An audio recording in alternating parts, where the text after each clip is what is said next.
عليك يا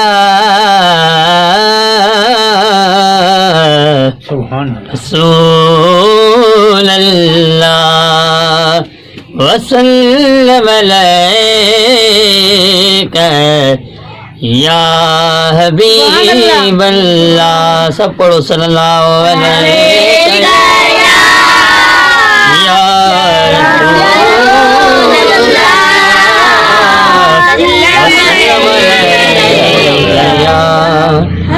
हबीब अल्लाह सल्लल्लाहु अलैहि या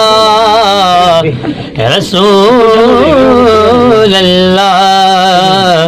वसल्लम अलैक या हबीब अल्लाह असी मुस्तफा जी वतन जा दीवाना असी मुस्तफा जी वतन जा दीवाना सिको था नबिया जे अला सिको था नबिया जे सहन जा दीवाना सहन जा दीवाना असी मुस्तफा जे वतन जा दीवाना नबी जे हरम में अजब जी चमक अला नबी जे हरम में अजब जी चमक इन रोशनी अला इन रोशनी चमन जा दीवाना चमन जा दीवाना असी मुस्तफा जे वतन जा दीवाना सुभान अल्लाह सुभान अल्लाह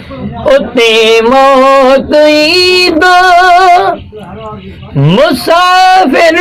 त समझी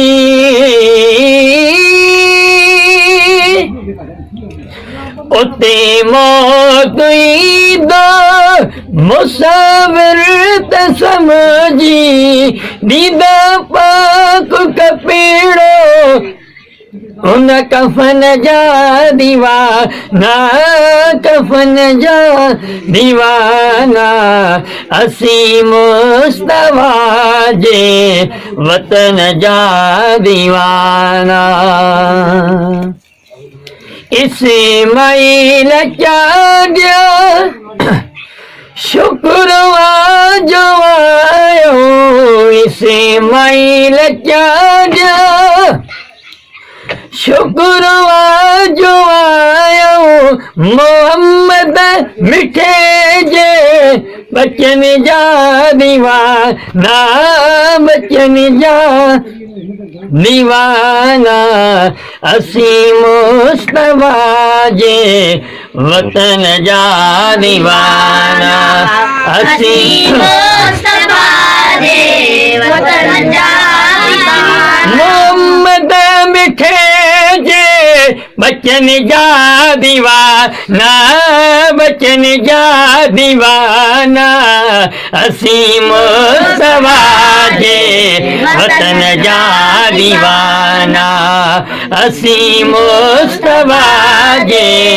वतन जा दीवाना सिको था नबिया जे अला सिको था नबिया जे सहन जा दीवाना सहन जा दीवाना असी मुस्तफा जे वतन जा दीवाना साईं महिरबानी साईं तव्हांजो नालो शाहिद हुसैन कटपर किथां जा साईं मदे जी शहर जा साईं तव्हांजा असां तमामु घणा थोराइता आहियूं तव्हां नात शरीफ़ असांखे ॿुधाई माशाअल्लाह तव्हांजी तमामु घणी महिरबानी दीवाना कफन जा दीवाना असी मुस्तफा जे वतन जा दीवाना इस्माइल चांडिया